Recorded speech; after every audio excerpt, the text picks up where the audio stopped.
Baada ya mtihani huu wa usahili wa udaktari ulipofanyika, basi kilichobakia ni kusubiri majibu sasa kuona ni nani ambaye amepita na nani ambaye hajapita. Na ambao walikuwa wamefanya mtihani huo miongoni mwao walikuwa ni Arnold, mwingine alikuwa ni Rishi, lakini pia hata Pinky ambaye ni mtoto wa baba yake mdogo na Arnold, na yeye alikuwa amefanya mtihani ule.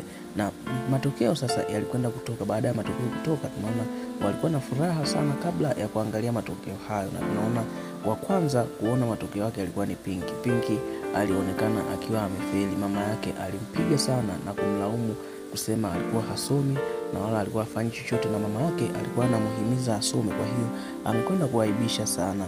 Lakini kwa upande wa Arnold, yeye ametusua, na upande wa Rishi tunaona mama yake anasema anatamani mtoto wake awe amefaulu kwa wastani wa division 1, lakini kilichokuja kutokea kikawa ni tofauti. Yule ambaye alikuwa anadharaulika ndo amefaulu peke yake, yani Arnold peke yake ndo amefaulu katika mtihani huu.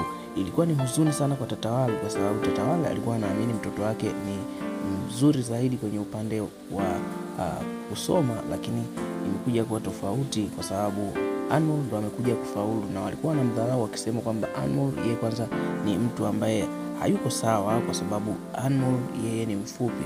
Lakini mwisho wa siku Arnold amekuja kuiheshimisha hata hii familia, kwa sababu baada ya kufaulu aliitwa kwenda kuhojiwa kwenye television, na baada ya kufika aliongea maneno mengi, lakini hakuacha kumshukuru mume wake Rishi. Akasema, namshukuru sana mume wangu Rishi kwa sababu mume wangu amekuwa ni sababu kubwa ya mimi kufika hapa nilipofika, kwa sababu bila yeye mimi nisingefanya hivi kabisa. Lakini leo najivunia kuwa nimefaulu vizuri katika masomo yangu kwa sababu ya mume wangu Rishi. Na kitu kile hata bibi alikikubali, akasema Arnold amekuwa ni mtu mzuri sana katika familia ile na ameiheshimisha kwa kile ambacho alikuwa amekiongea.